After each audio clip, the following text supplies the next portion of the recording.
মনোনয়ন প্রত্যাশীদের সাক্ষাৎকার নিচ্ছেন তারেক রহমান। বৃহৎ জোট করছে বিএনপি। পছন্দের প্রতীকে ভোট করতে দেওয়ার আহ্বান। সন্ত্রাস ঠেকাতে পিআর ভোট দাবি জামায়াতের। বিধিমালায় না থাকায় শাপলা প্রতীক দেবে না ইসি। অন্য প্রতীক দিয়ে গণবিজ্ঞপ্তি জারির ঘোষণা। দাবি আদায় করেই নির্বাচনে যাওয়ার হুঁশিয়ারি এনসিপির। ভৈরব জেলার দাবিতে রেলপথ আটকে ট্রেনে বৃষ্টির মতো পাথর নিক্ষেপ। গুরুতর আহত দুজন। ভোগান্তিতে পড়েন বিদেশগামী সহ কয়েকশো যাত্রী। কাল নৌপথ অবরোধের ডাক। এবং 22.5 ঘন্টা পর পুরো পথে চলছে মেট্রো রেল। সকালের তীব্র যানজটে হেঁটে গন্তব্যে যান অনেকে। বিয়ারিং প্যাডের আঘাতে নিহত কালামকে শরীয়তপুরে দাফন, স্বজনদের আর্তনা। সময় সংবাদের সঙ্গে আছি আমি তোহা খান তামিম। নির্বাচন সামনে রেখে মনোনয়ন প্রত্যাশীদের সাক্ষাৎকার নিচ্ছে বিএনপির হাইকমান্ড। ভার্চুয়ালি যুক্ত থাকছেন তারেক রহমান। বিএনপির স্থায়ী কমিটির সদস্য সালাউদ্দিন আহমদ আরও জানান, বৃহৎ জোট গঠনের প্রক্রিয়া চলছে। আরেক নেতা আমির খসরু মাহমুদ চৌধুরী বলেন, নির্বাচনী জোটের শরিকদের পছন্দ মতো প্রতীকে ভোট করতে দেওয়া উচিত।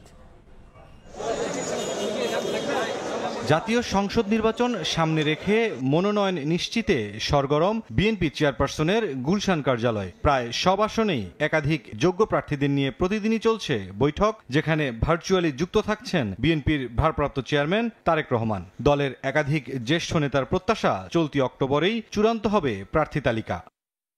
বিএনপির সহযোগী সংগঠন যুবদলের ৪৭তম প্রতিষ্ঠা বার্ষিকী উপলক্ষে সংগঠনের নেতাদের সঙ্গে নিয়ে শহীদ রাষ্ট্রপতি জিয়াউর রহমানের সমাধিতে শ্রদ্ধা জানান বিএনপির স্থায়ী কমিটির সদস্য সালাউদ্দিন আহমদ। পরে কথা বলেন সাংবাদিকদের সঙ্গে। জানান, নির্বাচন সামনে রেখে মনোনয়ন প্রত্যাশীদের সঙ্গে বৈঠক চলছে দলের হাইকমান্ডের। আমরা সমগ্র বাংলাদেশে আসন ভিত্তিক সকল যোগ্য প্রার্থীদের, একাধিক যোগ্য প্রার্থীদের সাথে আমরা কথা বলেছি।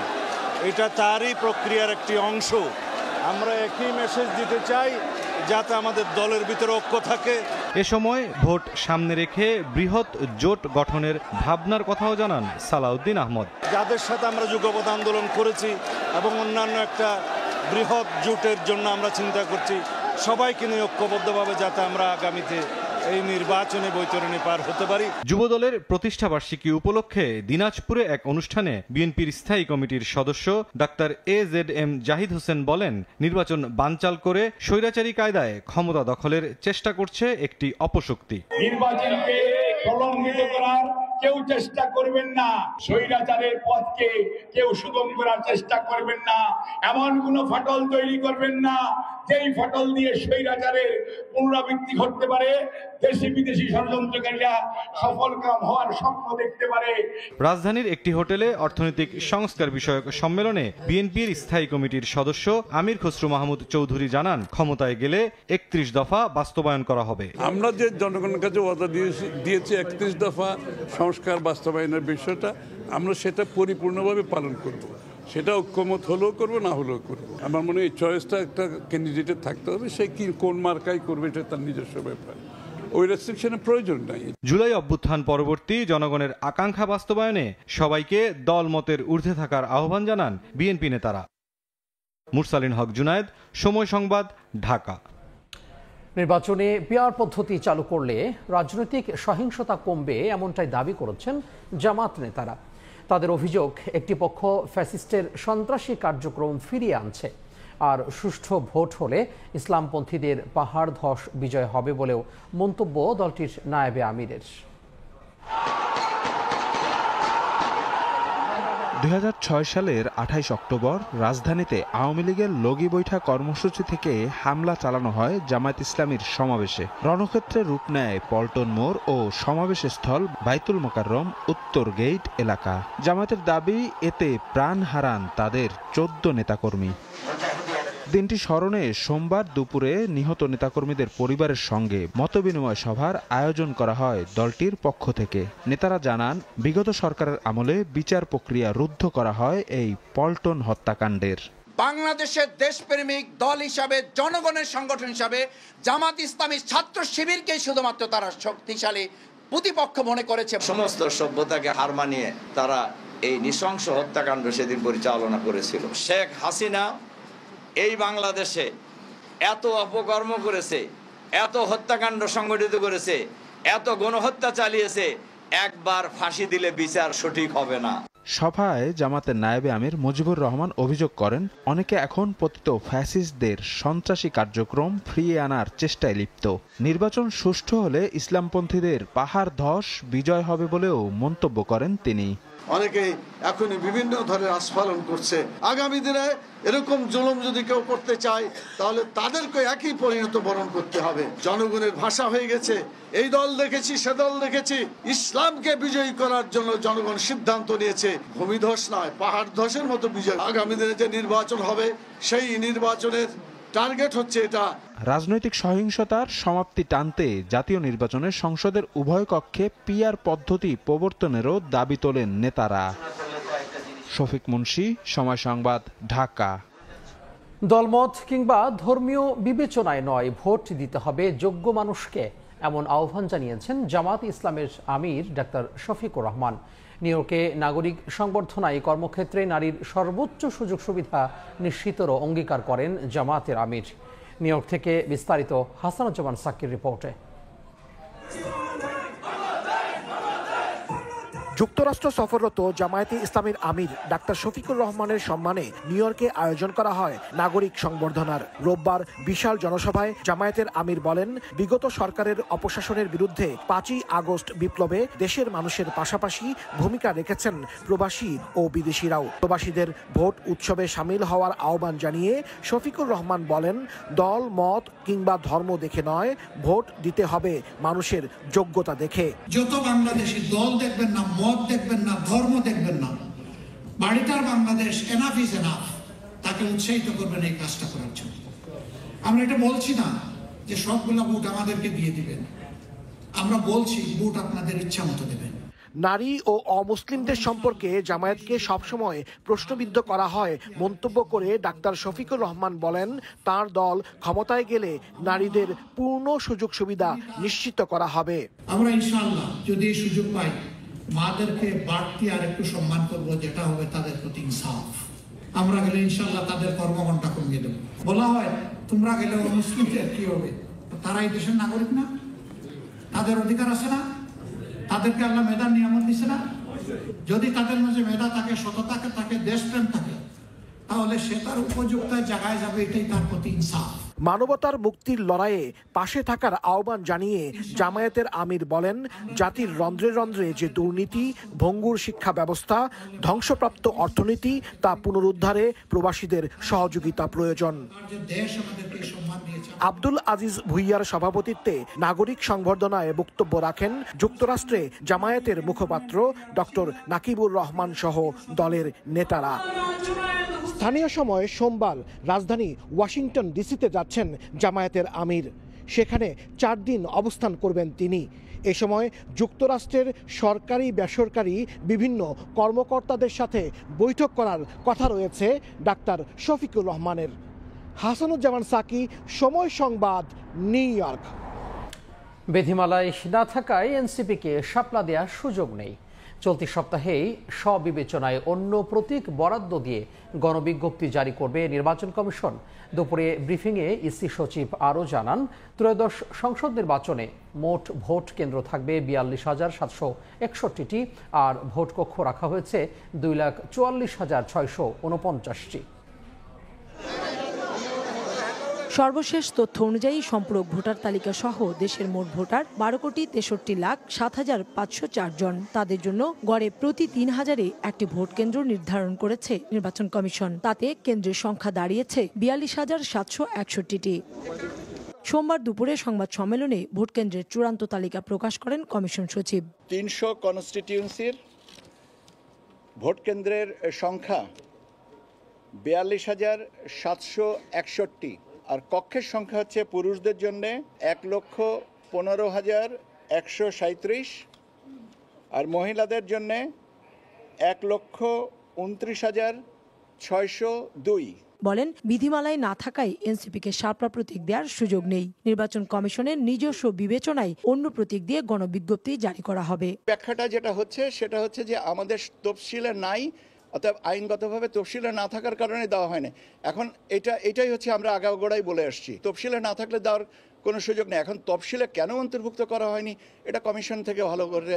নতুন নতুন রাজনৈতিক দল ও দেশীয় পর্যবেক্ষক সংস্থার নিবন্ধন হবে এ সপ্তাহে। ইনশাআল্লাহ এই সপ্তাহের ভিতরে আমরা কমপ্লিট করতে পারব। কাউসারা চৌধুরী কুমু, সময় সংবাদ, ঢাকা। শাপলার প্রতীক নিয়েই এনসিপি জাতীয় সংসদ নির্বাচনে অংশ নেবে বলে জানিয়েছেন দলটির উত্তরাঞ্চলের মুখ্য সংগঠক সার্জিস আলম। সকালে টাঙ্গাইল প্রেস ক্লাবে দলীয় সমন্বয় সভায় অংশ নেন সার্জিস। সভা শেষে সাংবাদিকদের সঙ্গে মতবিনিময় সভায় বলেন, জুলাই সনদ বাস্তবায়ন না করে সরকার দায় সারা নির্বাচন দিতে পারে না। জুলাই হত্যার বিচার সহ অন্যান্য দাবি আদায়ে একমত হলে কারো সঙ্গে জোট করতে অসুবিধা নেই বলেও জানান সার্জিস আলম। সভায় আগামী জাতীয় সংসদ নির্বাচন উপলক্ষে দলীয় নেতাকর্মীদের বিভিন্ন দিক নির্দেশনা প্রদান করা হয়।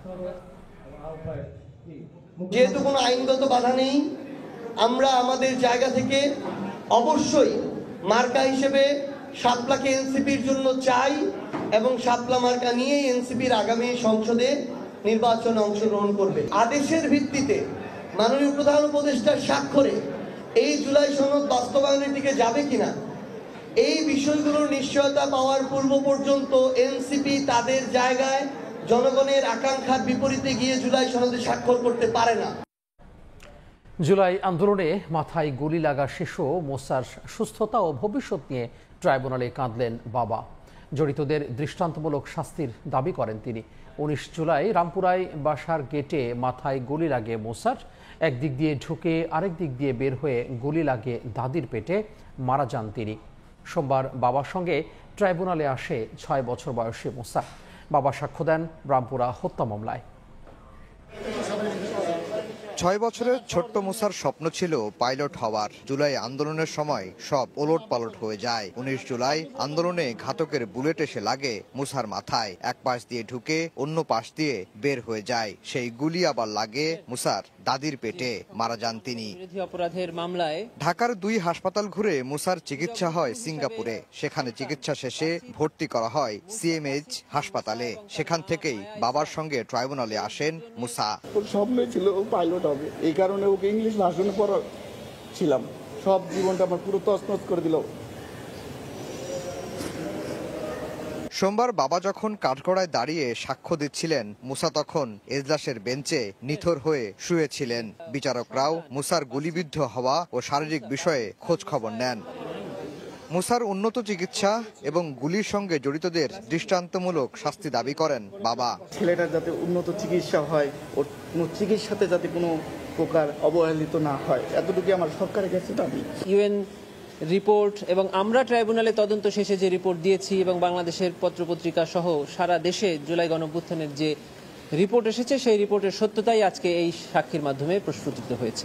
এদিকে শেখ হাসিনার খালাস পাওয়া নিয়ে বক্তব্য ভুলভাবে উপস্থাপন করা হয়েছে বলে দাবি করেছেন শেখ হাসিনা ও কামালের পক্ষে ট্রাইব্যুনাল নিযুক্ত আইনজীবী। এক শ্রেণীর অসাধু ইউটিউবাররা বিভিন্নভাবে বিকৃত করেছে, যেটার জন্য আমি তাদের প্রতি নিন্দা জানাই। এরকম করা যারা করেছেন তারা ঠিক করেন নাই। তার দাবি, বিচারের মান ও স্বচ্ছতা নিয়ে কোনো প্রশ্ন নেই। ক্যাঙ্গারু কোর্টের অভিযোগও ভিত্তিহীন। আমি মনে করি না যে এই কোর্ট কোনো ক্যাঙ্গারু। আফজাল হোসেন, সময় সংবাদ, ঢাকা। জুলাই আন্দোলনের মামলায় সংশ্লিষ্টতা না থাকায় 372 জনকে অব্যাহতি দিয়ে চূড়ান্ত প্রতিবেদন দিয়েছে পুলিশ। আপিল বিভাগে এমন প্রতিবেদন দিয়েছে রাষ্ট্রপক্ষ। প্রতিবেদনে উল্লেখ করা হয়, এর মধ্যে 109 জনকে অব্যাহতি দেওয়ার সুপারিশ করে অন্তর্বর্তীকালীন প্রতিবেদনও আদালতে পাঠিয়ে দিয়েছে পুলিশ।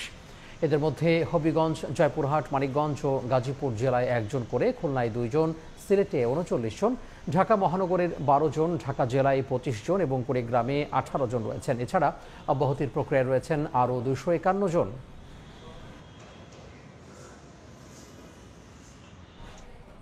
ড্যাফোডিল শিক্ষার্থীদের সঙ্গে সংঘর্ষের সময় ড্রোন দিয়ে নজরদারির পর হামলা চালানো হয় সিটি ইউনিভার্সিটিতে। সংবাদ সম্মেলনে এ অভিযোগ করে সিটির উপাচার্য বলেন, এসি ও কম্পিউটার খুলে নিয়ে গেছে হামলাকারীরা। পরিস্থিতি শান্ত করতে সিটি ইউনিভার্সিটি পরিদর্শন করে ক্ষতিপূরণের আশ্বাস দেয় ড্যাফোডিল কর্তৃপক্ষ। পরে সংঘর্ষের সময় আটক 17 শিক্ষার্থীকে ছেড়ে দেয় সিটি ইউনিভার্সিটি। তবে বিবৃতিতে জিম্মি শিক্ষার্থীদের নির্যাতন করে স্বীকারোক্তি আদায়ের অভিযোগ করেছে ড্যাফোডিল কর্তৃপক্ষ। সাভারে সিটি ইউনিভার্সিটির প্রশাসনিক ভবনে ছড়িয়ে ছিটিয়ে আছে কাচের টুকরা আর ভাঙা আসবাব। পুরো ভবন জুড়ে ক্ষতচিহ্ন। ভাঙচুরের পাশাপাশি আগুন দেওয়া হয় 15টি যানবাহনে। রোববার সন্ধ্যায় ড্যাফোডিলের শিক্ষার্থীদের ভাড়া বাসার পাশে বসেছিলেন সিটির ছাত্ররা। তাদের মধ্যে এক শিক্ষার্থী থুতু ফেললে মোটরসাইকেলে যাওয়া ড্যাফোডিলের এক শিক্ষার্থীর গায়ে লাগে। এ নিয়ে দুই পক্ষের মধ্যে কথা কাটাকাটি হয়। কিছুক্ষণ পর শুরু হয় সংঘর্ষ। সংঘর্ষ থামলেও সোমবার সকাল থেকেই থমথমে অবস্থা বিরাজ করে বিশ্ববিদ্যালয় দুটিতে। বন্ধ ঘোষণা করা হয় ক্লাস পরীক্ষা।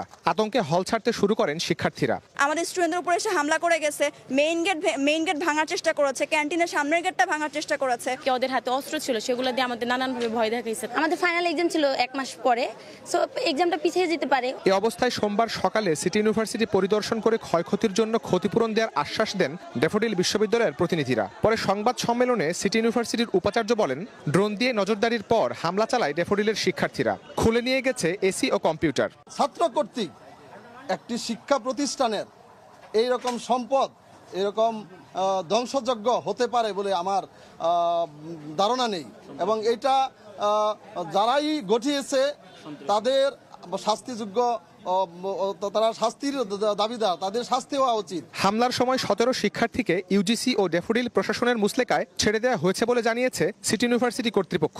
সব কিন্তু তারা ভেঙে চুরমার করে দেখেছে। আপনার এসিগুলো কিন্তু পড়াই দেওয়া হয়েছে, ইভেন আমাদের বাথরুমের কমোডগুলোকে রক্ষা করে ভেঙে চুরমার করে দিছে। এদিকে ড্যাফোডিল ইউনিভার্সিটির এক বিবৃতিতে শিক্ষার্থীদের জিম্মি করে নির্যাতন ও জোর করে স্বীকারোক্তি আদায়ের অভিযোগ তোলা হয়েছে। এতে জড়িতদের চিহ্নিত করে আইনের আওতায় আনার দাবি জানানো হয়েছে। ঘটনাটিকে পূর্ব পরিকল্পিত বলেও দাবি করা হয় বিবৃতিতে। শাহরিয়ার সৌমিক, সময় সংবাদ, ঢাকা। ভৈরব জেলার দাবিতে রেলপথ আটকে ট্রেনে পাথর ছুঁড়েছেন আন্দোলনকারীরা। এতে গুরুতর আহত হয়েছেন 2 জন। ভোগান্তিতে পড়েন বিদেশগামী সহ কয়েকশো যাত্রী।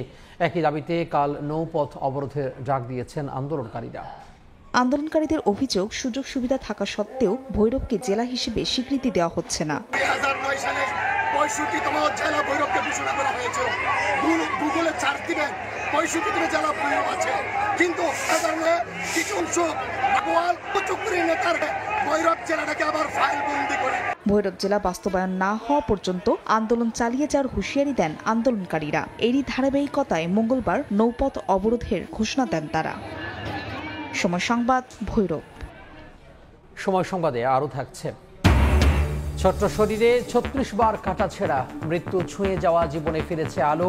4 মাস চিকিৎসা শেষে সুস্থ হয়ে বাবা মায়ের কোলে মাইলস্টোন শিক্ষার্থী নাভিদ।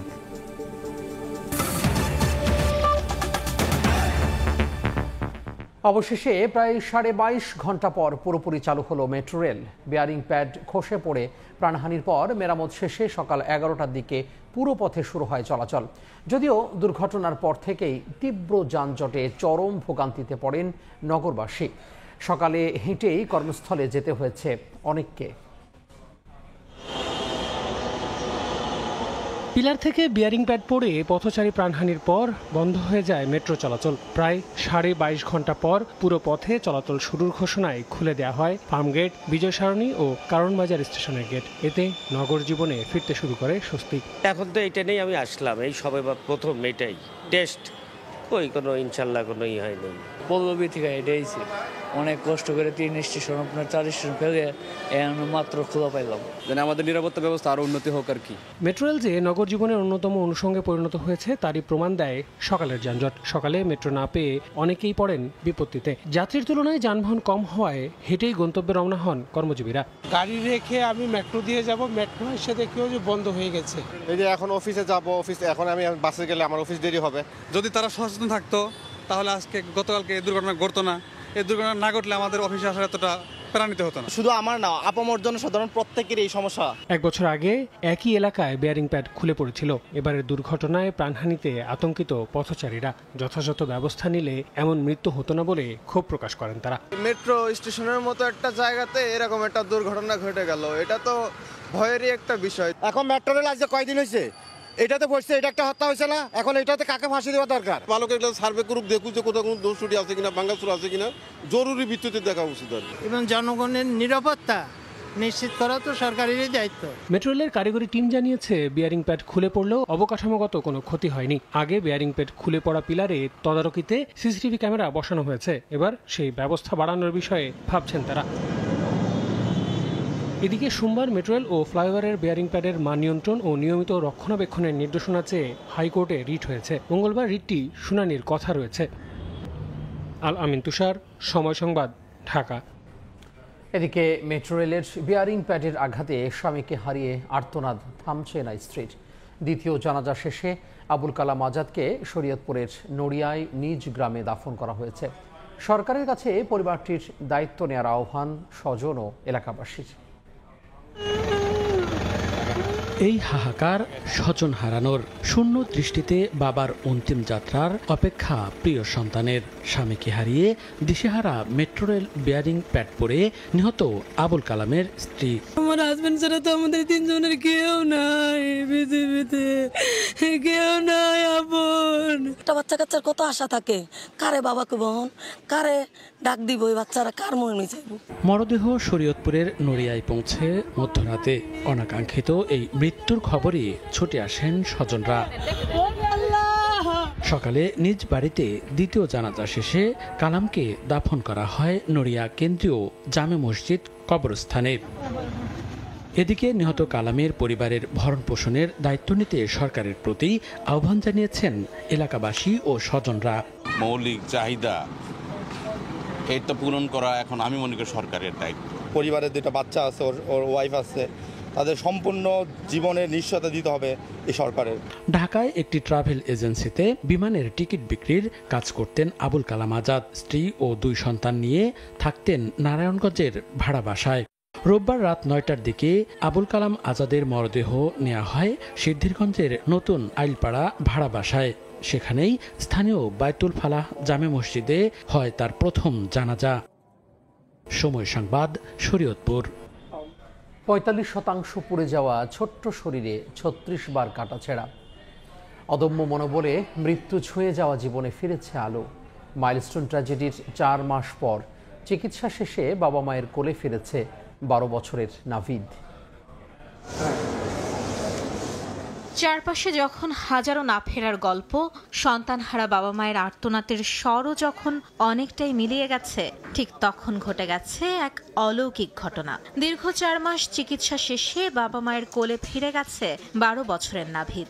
97 দিন আগে মৃত্যু যাকে ছুঁয়ে গিয়েছিল, আজ সে ফিরেছে জীবনের আলোয়। মাইলস্টোন ট্র্যাজেডির পর যখন হাসপাতালের বিছানায় ছটফট করতে করতে চলে গেছে অনেক ক্ষুদে প্রাণ, তখন নাভিদের বাবা মাও পাচ্ছিলেন না আশার আলো। কিন্তু অসীম সাহসী এই শিশুর জীবনী শক্তি তাকে ফিরিয়ে এনেছে মৃত্যুর দুয়ার থেকে। নাভিদ বলল যে আম্মু তাড়াতাড়ি আসো, আমার খুব কষ্ট হচ্ছে, আমার জ্বলছে। আমি ওই অবস্থায় শুধু ওখানে পাগলের মতো কান্নাকাটি করতেছিলাম। 97 দিন যে জার্নিটা গেছে, এটা আসলে খুব কঠিন। সবার দোয়া, ডাক্তারদের চেষ্টা, এগুলো ছাড়া আমি মনে হয় না আমার ছেলেকে কাছে পেতাম। আমার বাচ্চার এরকম সিচুয়েশন থেকে বাইরে আসাটা একটা সৃষ্টিকর্তা উইলিংনেস ছাড়া সম্ভব না। সেদিনের বিমান বিধ্বস্তের ঘটনায় 7ম শ্রেণীর শিক্ষার্থী নাভিদের শ্বাসনালী সহ শরীরের 45% পুড়ে যায়। চিকিৎসকরা জানান 36 বার কাটাছেঁড়া করতে হয়েছে এই ছোট্ট শরীরে, তবু পরাস্ত হয়নি তার অদম্য মনোবল। আমি যখন ওর কাছে গেলাম, ও তখন সাথে সাথে গিয়ে আমার হাতটা চেপে ধরছে। তো ওর একটা বক্তব্য ছিল যে স্যার আমি কি বাঁচবো, আমি বাঁচতে চাই, আমাকে বাঁচান। 3 টাইমস ভেবেছি পেশেন্ট বোধহয় আর সার্ভাইভ করানো যাচ্ছে না। তার 2 হাত, ব্যাক, বাটক, ইনহেল এবং তার সাথে ইনহেলেশন ইনজুরি ছিল। এই পেশেন্টকে 36 বার অপারেশন থিয়েটারে ঢুকাইতে হয়েছে। মাইলস্টোন দুর্ঘটনায় আহত আরও 5 জন এখনো চিকিৎসাধীন। চিকিৎসকরা বলছেন খুব শিগগিরই বাড়ি ফিরবেন তারাও। মাইমুনা হায়দার চৌধুরী, সময় সংবাদ, ঢাকা। উদ্ধার কাজে গাফিলতির কারণেই রূপনগর অগ্নিকাণ্ডে পুড়ে মারা যাওয়া তরুণীর মরদেহ পড়েছিল 12 দিন। এমন অভিযোগ করে পরিবার বলছে পুলিশ ও ফায়ার সার্ভিসের দ্বারে দ্বারে ঘুরেও মেলেনি সহযোগিতা। শেষমেশ নিজেরাই খুঁজে বের করেন মরদেহ। এ নিয়ে একে অপরের ওপর দায় চাপাচ্ছে ফায়ার সার্ভিস ও পুলিশ। নেত্রকোনার জয়মিয়া ও মার্জিয়া সুলতানা দম্পতি বিয়ের 4 মাস পর জীবিকার তাগিদে ঢাকায় এসে কাজ শুরু করেছিলেন রূপনগরের RN গার্মেন্টসে। 8 দিনের মাথায় ভয়াবহ আগুনে মারা যান এই দম্পতি। জয়ের মরদেহ পেলেও খোঁজ মিলছিল না মার্জিয়ার। পরিবারের অভিযোগ, পুলিশ ও ফায়ার সার্ভিসের সাহায্য না পেয়ে রোববার নিজেরাই গার্মেন্টসটিতে তল্লাশি শুরু করেন। হাতের মেহেদি ও বোরকা দেখে মেয়েকে শনাক্ত করেন বাবা। আমার বিদায় করে দেয়, আমি কই আমার কথা অবহেলা করে আসে গেলায় ফালাই দেয়। পরে আমি ও জায়গায় কোনো জিডিমিডি করে না, আমি মনের সান্ত্বনা দিয়ে জায়গা। আমি আমার যদি কষ্টের দম তাকাতে হয়, একদিন আমার বুহ হইলে আইব। ফায়ার সার্ভিসরে মনে করেন আমরা লাস্ট এই পাওয়ার পরেও একটা না ফোন দিছে, ফোন দিল হেরা খালি ক যে আমরা এখন আইতাম না, আমরা এনে একটু বিজি আছি, আমরা পরে আসবো। এসপি সাহেব আসেন, আইয়া কইতাছে কথা আপনারা যে এখানে ঢুকবেন, যদি কোনো অ্যাক্সিডেন্ট হয় এটার দায়ী কেটে হইবে। আমি এটার দায়ী আমরাই হব। মর্মান্তিক মৃত্যুর 12 দিন পর মরদেহ উদ্ধারের ঘটনায় ক্ষোভ জানান এলাকাবাসীও। খারাপ লাগছে অনেক দেখে লাশটা, কিন্তু কি কমু দেহের মতো কোনো এই নাই, ভাষা নাই করার মতো। ফায়ার সার্ভিসের লোক ঢুকছে, একটা লাশ পাইল না, তাহলে কি তদন্ত করলো? তারা করতে পারে না, এটা তো তাদের ব্যর্থতা। মানে এখন পরবর্তীতে মানুষ আয়া যদি বের করে, জিনিসটা খারাপ না। এ বিষয়ে ফায়ার সার্ভিসের অপারেশন ও মেইনটেনেন্স বিভাগের পরিচালক ব্যস্ততা দেখিয়ে খুদে বার্তায় দায় চাপান পুলিশের ওপর। আর পুলিশ বলছে উদ্ধার কাজের দায়িত্ব ফায়ার সার্ভিসের, তারা কেবল সহায়তা করে থাকেন। দায়িত্বটা ফায়ার সার্ভিসেরই, আমরা তাদেরকে সহায়তা করে থাকি। ঘটনাস্থলের ভিতরে ধ্বংসস্তূপের একটা লাশ পাওয়া এটা কিন্তু অস্বাভাবিক কিছু না। মরদেহ উদ্ধারের পর পাঠানো হয় ঢাকা মেডিকেলের মর্গে। সোমবার ময়নাতদন্তের পর ডিএনএ নমুনা সংগ্রহ করেছে সিআইডি। পরিচয় নিশ্চিতে 10 থেকে 15 দিন সময় লাগবে। যেহেতু তার পিতার ডিএনএ সংগ্রহ করা হয়েছে, এটার সাথে আজকের যে ডিএনএ সংগ্রহ করবে এটার ম্যাচিং হবে। 10-15 দিন সময় লাগতে পারে বা তারও বেশি লাগতে পারে। বিএনপি ক্ষমতায় গেলে ব্যাংক খাতে লুটপাট ঠেকাতে আর্থিক প্রতিষ্ঠান বিভাগ বন্ধ করা হবে। অর্থনীতির নতুন মডেলে থাকবে সবার অংশগ্রহণ। দলটির স্থায়ী কমিটির সদস্য আমির খসরু মাহমুদ চৌধুরী কথা জানিয়ে বলেছেন, প্রতিষ্ঠানগুলোকে স্বাধীনভাবে চলতে দিতে হবে। ইকোনমিক রিফর্ম সামিটের প্রথম দিনে বিভিন্ন খাতের প্রতিনিধি ও অর্থনৈতিক বিশ্লেষকরা পরামর্শ দেন ক্ষমতার বিকেন্দ্রীকরণে। অর্থনীতিতে নানা চড়াই উতরাই পার হচ্ছে বাংলাদেশ। আর্থিক খাতে বেশ কিছু সংস্কার সুপারিশ প্রস্তুত করা হয়েছে। 2 ভাগ করা হয়েছে রাজস্ব বোর্ড।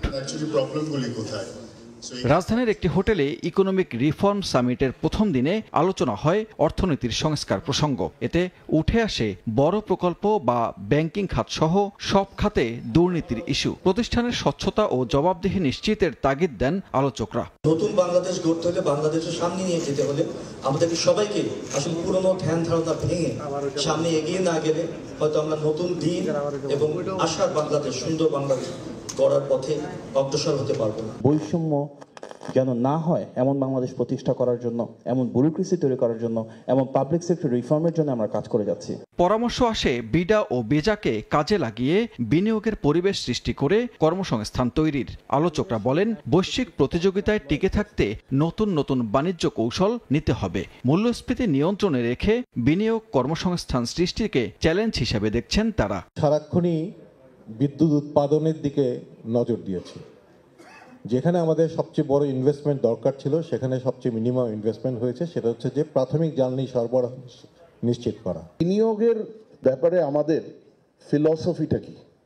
সেই বিনিয়োগের আমরা কি জব লেড ইনভেস্টমেন্ট চাচ্ছি নাকি জব লেস? ফিনান্সিয়াল সেক্টর নিয়ে কথা বলছি, আমরা লজিস্টিক নিয়ে কথা বলছি, কিন্তু ডিমান্ড সাইড নিয়ে আমরা কথা বলছি না খুব বেশি। মানে ইনভেস্টররা এসে বাংলাদেশে কোন জায়গাটা ইনভেস্ট করবেন। একটা ফ্যাসিলিটেটর রোল প্লে করতে হয়, তাহলে কিন্তু আপনার গভর্নমেন্ট স্ট্রাকচারটাকে, পুরো ব্যুরোক্রেসি কিন্তু মাইন্ডসেট চেঞ্জ আনতে হবে। অর্থনৈতিকভাবে ঘুরে দাঁড়াতে নতুন কৌশলের কথা জানান বিএনপির স্থায়ী কমিটির সদস্য আমির খসরু মাহমুদ চৌধুরী। বলেন, গণতান্ত্রিক অর্থনৈতিক মডেল তৈরি করতে চায় বিএনপি। আপনাদের ক্যাপাসিটি বিল্ডিং আপনারা করেন। If we have the chance to run the next government, we will take out a lot of jobs from the government and give it to you to self-regulate. একটা নতুন অর্থনৈতিক vision থাকতে হবে, new economic মডেলে যেতে হবে।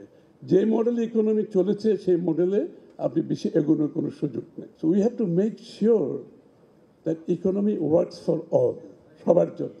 আমলাদের নীতিমালা ও এনবিআরকে ভাগ করার সমালোচনা করেন আমির খসরু মাহমুদ চৌধুরী। বাংলাদেশ ব্যাংককে পর্যবেক্ষকের ভূমিকায় রেখে ব্যাংকিং ডিভিশন বাদ দেওয়ার পরামর্শ দেন তিনি। তাদের হাতে সব দায়িত্ব দেওয়ার দরকার তো। সানবীর রূপল, সময় সংবাদ, ঢাকা। বাংলাদেশের সঙ্গে আকাশ ও নৌপথে যোগাযোগ বাড়াতে আগ্রহী পাকিস্তান। সার্ক পুনরুজ্জীবিত করতেও একমত দুই দেশ।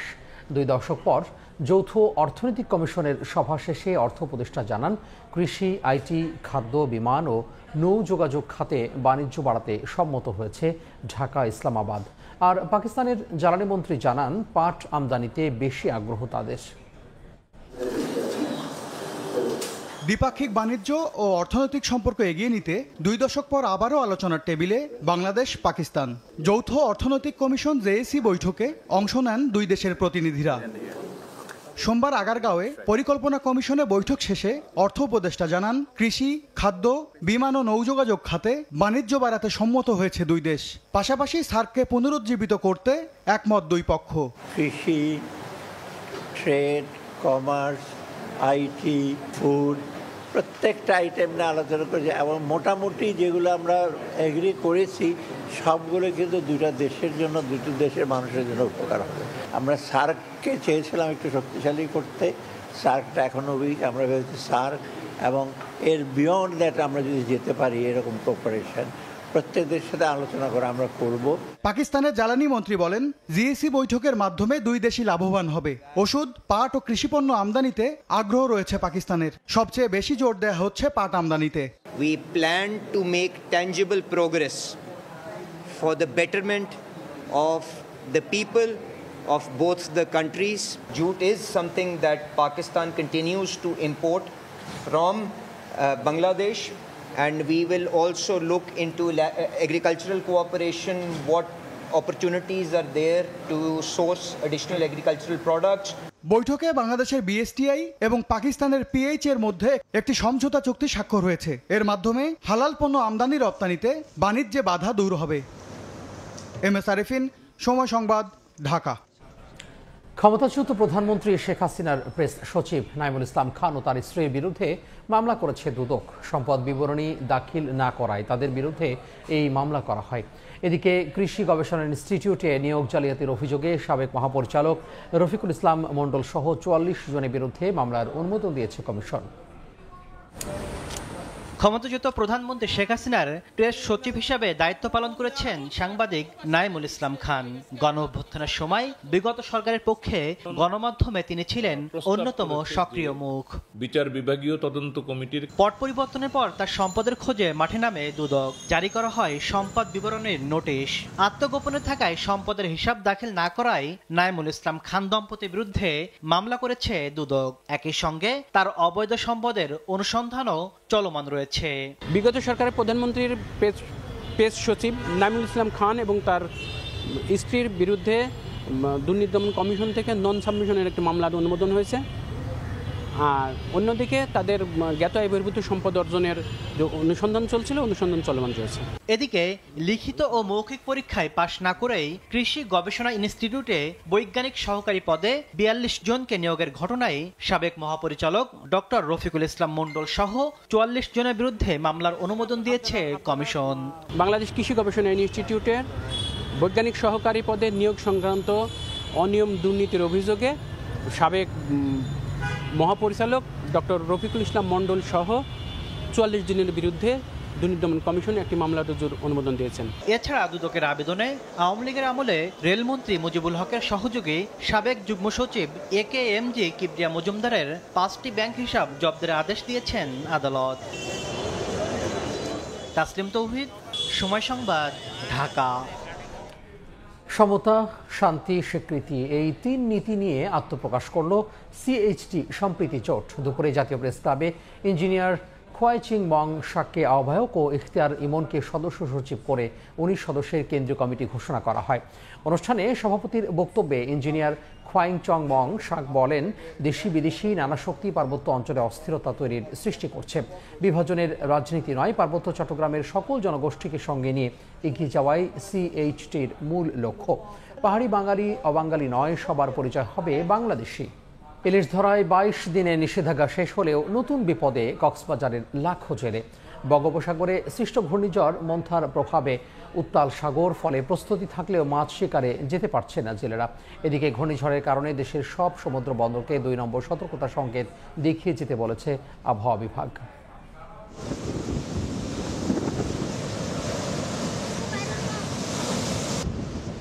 নিষেধাজ্ঞা শেষ, কিন্তু সাগর এখনও অশান্ত। 22 দিনের সরকারি নিষেধাজ্ঞা শেষ হতেই কক্সবাজারের জেলেরা যখন ইলিশ ধরার প্রস্তুতি নিচ্ছিলেন, তখনই বঙ্গোপসাগরে সৃষ্টি হয়েছে ঘূর্ণিঝড়। এতে উত্তাল সাগর। ইলিশের প্রধান প্রজনন মৌসুমে মা ইলিশ রক্ষায় 4 থেকে 25 অক্টোবর পর্যন্ত চলে টানা নিষেধাজ্ঞা। শনিবার রাত 12টা থেকে সেই নিষেধাজ্ঞা শেষ হলেও বৈরী আবহাওয়ার কারণে সোমবারও ঘাটে নোঙর করা আছে শত শত ট্রলার। আর দুশ্চিন্তায় বেকার সময় পার করছেন জেলেরা। এই তো 22 দিন অবরোধ, মানে ধরা 8 কেজি চাউল পাইছে মানুষ। 8 কেজি চাল দিয়ে কয়দিন চলতে পারে? আমরা বসে রয়েছি, এখন দিনকাল কষ্ট যেতে আছে। জেলেরা বলছেন গত 6 মাসে সাগরে তেমন ইলিশ ধরা পড়েনি। আগস্টে 6 বার ও সেপ্টেম্বরে 3 বার নিম্নচাপ সৃষ্টি হয়েছে। নিষেধাজ্ঞা, নিম্নচাপ আর ঘূর্ণিঝড় মিলিয়ে জেলেপল্লীতে এখন শুধুই অনিশ্চয়তা ও হাহাকার। 3-4 দিন হতো বইটা, এখনো ঘূর্ণিঝড়, কি করব মানে আমরা দিশ পাই না। আবহাওয়ার দিকে দেখা কি অবস্থা দেখে তারপরে যাবো আর সাগরে। বন্দর পরে দেখছি 27, 28, 29 পর্যন্ত আমাদের সাগরে ঘূর্ণিঝড়ের আভাস আমরা পাচ্ছি, সংকেত পাচ্ছি, যার কারণে আমরা সাগরে যেতে পারতেছি না। কক্সবাজারে নিবন্ধিত ও অনিবন্ধিত নৌযান রয়েছে 6000-এর বেশি, আর 1 লাখেরও বেশি জেলে থাকলেও নিবন্ধিত জেলের সংখ্যা 64,004 জন। সুজাউদ্দিন রুবেল, সময় সংবাদ, কক্সবাজার। সময় সংবাদে আরো থাকছে। We will make our city one where every person who calls it home can live a dignified life. New York city নির্বাচন সামনে রেখে স্মরণকালের সবচেয়ে বড় শোডাউন মামদানির। যোগ দেন অসংখ্য প্রবাসী বাংলাদেশে, জরিপে এগিয়ে একমাত্র মুসলিম প্রার্থী।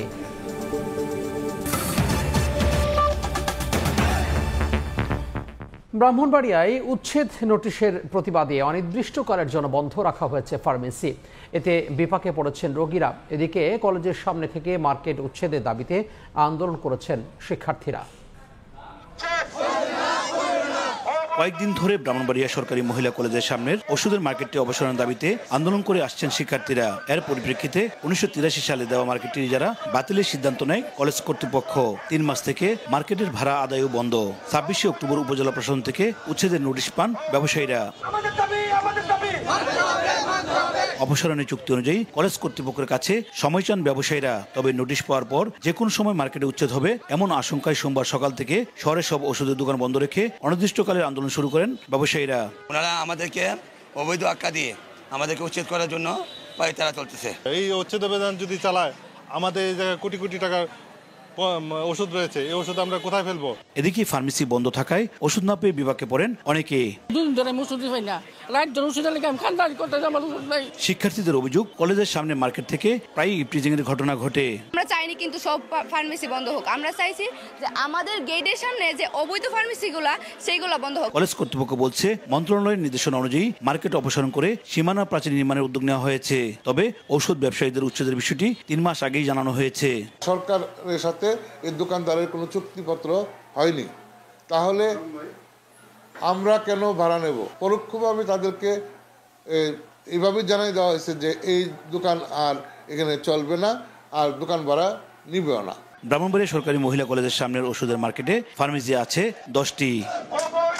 উজ্জ্বল চক্রবর্তী, সময় সংবাদ, ব্রাহ্মণবাড়িয়া। এবার বরিশাল বিভাগের খবর।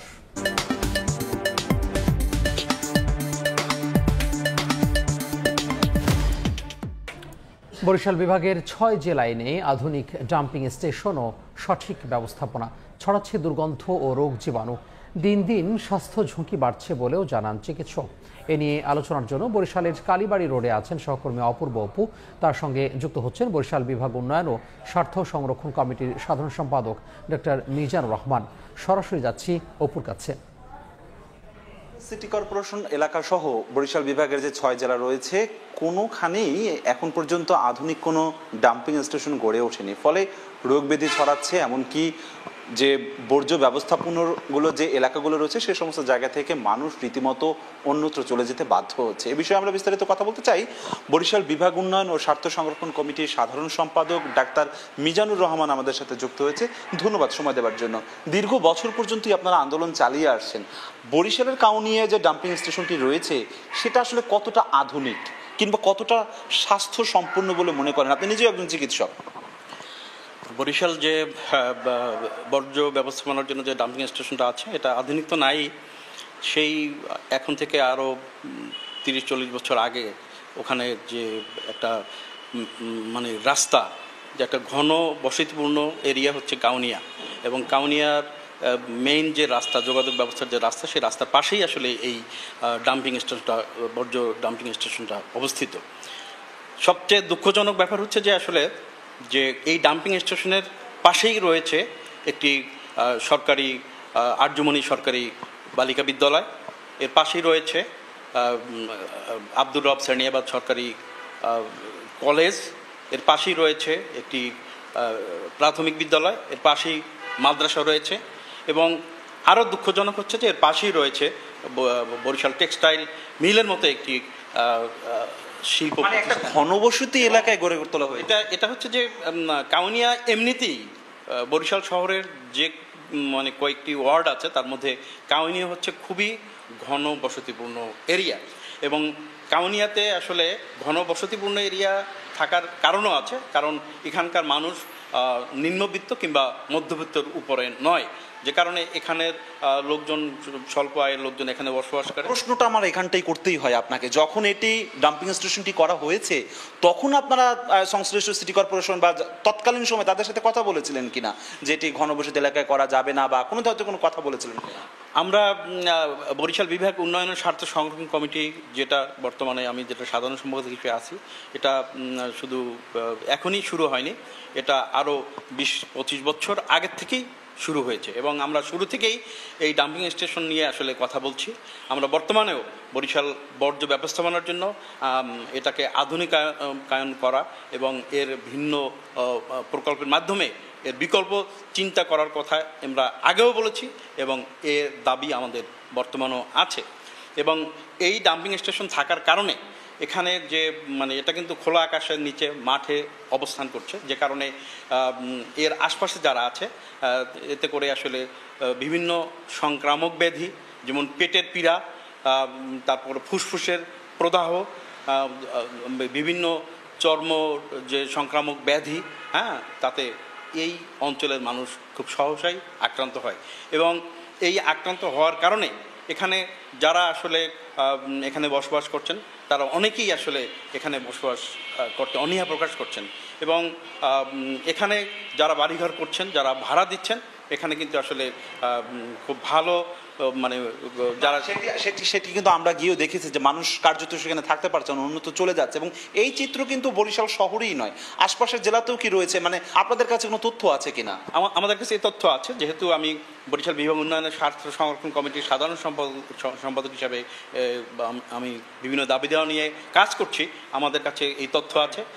আমাদের কাছে তথ্য আছে যে আমাদের বরিশাল বিভাগের কাছের শহর হচ্ছে ঝালকাঠি সুগন্ধাতে আসলে বর্জ্য ওখানে ফেলা হচ্ছে, এতে করে আসলে ওখানে সুগন্ধা নদীর যে পানি সেটা আসলে দূষিত হচ্ছে, এখানে পরিবেশ নষ্ট হচ্ছে। পরিবেশ কিন্তু আমাদের বরিশালের যে মূল যে বর্জ্য ব্যবস্থাপনার যে ডাম্পিং স্টেশন, এটার কারণে কিন্তু এই কাউনিয়া, শুধু কাউনিয়া না, কাউনিয়া ভাটিকানা সহ সমস্ত এলাকায় কিন্তু আসলে পরিবেশের হুমকির মধ্যে আছে। আমাদের পটুয়াখালী বলেন, তারপরে পিরোজপুর, ভোলা, কোনো জায়গায় কিন্তু বর্জ্য ব্যবস্থাপনার জন্য আধুনিক কোনো চিন্তা, আধুনিক কোনো প্রকল্প, আধুনিক কোনো পদ্ধতি যার মাধ্যমে আসলে জনগণের স্বাস্থ্যের সুবিধা হয়, স্বাস্থ্য সংরক্ষিত হয়, কিংবা পরিবেশকে সংরক্ষিত করা যায়, এরকম কোনো পদ্ধতি এই বরিশাল বিভাগে তো নয়, বরিশালের কোনো জেলায় আসলে বর্জ্য ব্যবস্থাপনায় করা হয়নি। ধন্যবাদ আপনাকে সময় দেওয়ার জন্য। দর্শক, আসলে বরিশাল বিভাগের কোথাওই কিন্তু এই আধুনিক ডাম্পিং স্টেশন নেই এবং স্বাস্থ্যসম্মত নেই, সেটা এই চিকিৎসক জানিয়েছেন। সেই সাথে সাথে সিটি কর্পোরেশন কর্তৃপক্ষ দাবি করেছে তারা আর্থিক সংকটের কারণে আধুনিক ডাম্পিং স্টেশন করতে পারছে না, তারা যদি সরকারের থেকে সহায়তা পায় বা প্রকল্প পায় সেই ক্ষেত্রে তারা আধুনিক কোনো ডাম্পিং স্টেশন করার প্রকল্প হাতে নেবেন। আমার কাছে সবশেষ আপাতত বরিশালের বর্জ্য ব্যবস্থাপনা নিয়ে এতটুকুই খবর ছিল। সহকর্মী অপূর্ব অপু একজন অতিথিকে সঙ্গে নিয়ে যুক্ত হয়েছিলেন বরিশাল থেকে। দেশের বাইরের খবর, যুক্তরাষ্ট্রের নিউ ইয়র্ক সিটির মেয়র নির্বাচনের সামনে রেখে স্মরণকালের সবচেয়ে বড় শোডাউন করেছেন একমাত্র মুসলিম প্রার্থী জোহরান মামদানি। রোববারের নির্বাচনী সমাবেশে 20,000-এরও বেশি মানুষ অংশ নেন। সমাবেশে যোগ দেন বিপুল সংখ্যক বাংলাদেশি। 4 নভেম্বর অনুষ্ঠিতব্য নির্বাচনে নিজ দলের প্রতিদ্বন্দ্বী স্বতন্ত্র প্রার্থী অ্যান্ড্রু কোমোরচে জরিপে ডেমোক্র্যাট প্রার্থী মামদানি বিশাল ব্যবধানে এগিয়ে আছেন। নির্বাচনে রিপাবলিকান প্রার্থী কার্টিস স্লেওয়া ভোটের মাঠে অনেকটা পিছিয়ে আছেন। নিউ ইয়র্ক থেকে Hasanuzzaman Shakir report. New York সিটির মেয়র নির্বাচনে এমন সমাবেশ কেউ কোনোদিন দেখেননি। স্থানীয় সময় রোববার ডেমোক্রেট সমর্থিত মুসলিম প্রার্থী জোহরান মামদানির সমাবেশ ঘিরে পুরো এলাকায় দেখা দেয় উৎসবের আমেজ। কুইন্সের ফরেস্ট হিল স্টেডিয়ামে যোগ দেন 20,000-এরও বেশি মানুষ। এতে বিপুল সংখ্যক বাংলাদেশি, ভারতীয় সহ এশীয় ভোটাররা অংশ নেন। আমাদের অনেক মানুষ যাবে ভোট দিতে, ওরা রাইট ভোটটাই দিবে। And আমরা find out করবো, and this is the first time it's happening, this change. আজকে একটা ঐতিহাসিক জনসভা হয়েছে, আমরা মামদানিকে ভোট দেব। আজকে মামদানি ক্যাম্পেইনে হাজার হাজার দর্শক হয়েছে। আমরা আশাবাদী মামদানি এইবার আমাদের মেয়র হবে। নির্বাচনের আগে শেষ র্যালিতে মামদানিকে সমর্থন জানান প্রভাবশালী ডেমোক্র্যাট সিনেটর বার্নি স্যান্ডার্স ও congresswoman Alexandria Ocasio Cortez. এ সময় নিরাপদ শহর গড়ার প্রত্যয় ব্যক্ত করেন মামদানি। এই শহরকে আমরা দুর্নীতিবাজ, রাজনীতিবিদ ও তাদের ধনকুবের দোসরদের খপ্পর থেকে বের করে আনবো। তাদেরকে বুঝিয়ে দেব যে নিউ ইয়র্ক সিটি বিক্রির জন্য নয়। নিউ ইয়র্ক সিটির নির্বাচন ঘিরে এখন টানটান উত্তেজনা। গেল জুলাইয়ে দলের প্রাইমারিতে মামদানির কাছে বিপুল ভোটে হেরেও মূল নির্বাচনে স্বতন্ত্র প্রার্থী হয়েছেন সাবেক গভর্নর অ্যান্ড্রু কুমো। প্রাইমারি ওই নির্বাচনে হেরে বর্তমান মেয়র এরিক অ্যাডামসও সমর্থন জানান কুমোকে। ফলে নির্বাচন হয়ে ওঠে প্রতিদ্বন্দ্বিতাপূর্ণ। বিভিন্ন জরিপ বলছে ফিলিস্তিনপন্থী মামদানি বিশাল ব্যবধানে এগিয়ে আছেন। সবকিছু ঠিক থাকলে হয়তো তিনিই হতে যাচ্ছেন নিউ ইয়র্কের ইতিহাসে প্রথম মুসলিম মেয়র। নিউ ইয়র্ক সিটির মেয়র নির্বাচনে ডেমোক্র্যাট প্রার্থী জোহরান মামদানির ঐতিহাসিক সমাবেশ। নিজ দলের একজন স্বতন্ত্র প্রার্থী হয়ে নির্বাচন করার পরেও মামদানি যে 4 নভেম্বরের নির্বাচনে বিজয়ী হতে চলেছেন তা রোববারের জনসভার পর অনেকটাই পরিষ্কার হলো, এমনটাই দাবি ডেমোক্র্যাট সমর্থকদের। হাসানুজ্জামান সাকি, সময় সংবাদ, নিউ ইয়র্ক। খেলার খবর। সাগরিকায় সিরিজের প্রথম ম্যাচে ক্যারিবিয়ানদের মুখোমুখি টাইগাররা। সাগরিকায় প্রথম টি-20তে টস জিতে ব্যাট করার সিদ্ধান্ত নিয়েছে উইন্ডিজ অধিনায়ক সেই হোপ। 2 পেসার এবং 3 স্পিনার নিয়ে একাদশ সাজিয়েছে টাইগাররা। লিটনের ফেরায় বাদ পড়েছেন পারভেজ ইমন। একাদশে নেই জাকের আলী অনিক এবং শেখ মেহেদিও।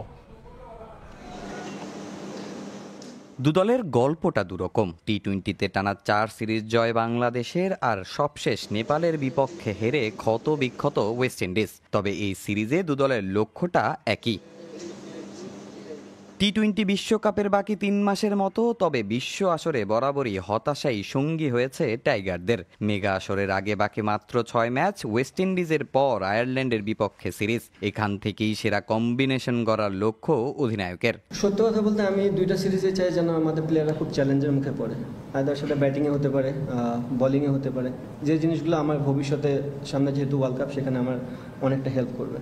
ম্যাচ ডের আগে সাগরিকায় লম্বা সময় অনুশীলন করেছে ক্যারিবিয়ানরা। ফ্লাডলাইটের আলোতে বোঝার চেষ্টা করেছেন চট্টলার উইকেটের আচরণ। এশিয়ান কন্ডিশনে হতে যাওয়া শটার ফরম্যাটের বিশ্বকাপের আগে এই সিরিজ তাদের কাছেও মহা গুরুত্বপূর্ণ। আমাদের ব্যাটিং লাইন আপের যে গভীরতা, সবারই পাওয়ার হিটিং করার সামর্থ্য আছে। এখানকার উইকেট দেখে খুব ভালো লেগেছে। এটা ব্যাটিং সহায়ক হবে। আমরা সামর্থ্যের পুরোটাই দিব। খারাপ সময়ের মধ্য দিয়ে গেলেও আশা করছি সেটা খুব দ্রুতই কাটিয়ে উঠে ভালো খেলবো। এখন পর্যন্ত মোট 19 বার টি-20তে মুখোমুখি হয়েছে বাংলাদেশ ওয়েস্ট ইন্ডিজ, যেখানে 1 জয়ে এগিয়ে ক্যারিবিয়ানরা। এখন দেখার অপেক্ষা এই সমীকরণটা সমান করতে পারে কিনা টাইগাররা। বাংলাদেশের চ্যালেঞ্জ জয়ের ধারাবাহিকতা ধরে রেখে বিশ্বকাপের জন্য প্রস্তুত হওয়া, আর সেরা ছন্দে ফিরতে মরিয়া ওয়েস্ট ইন্ডিজ। ঘরের মাঠ, সাম্প্রতিক পারফরমেন্স বিবেচনায় এগিয়ে থাকবে টাইগাররা। তবে ভুলে গেলে চলবে না এই ক্যারিবিয়ানদের টি-20 ইতিহাসের কথা। বীরশ্রেষ্ঠ মতিউর রহমান ক্রিকেট স্টেডিয়াম থেকে তামিম হোসেন, সময় সংবাদ, চট্টগ্রাম। এই পর্যায়ে শীর্ষ সংবাদগুলো জানিয়ে দিচ্ছি আরও একবার। মনোনয়ন প্রত্যাশীদের সাক্ষাৎকার নিচ্ছেন তারেক রহমান।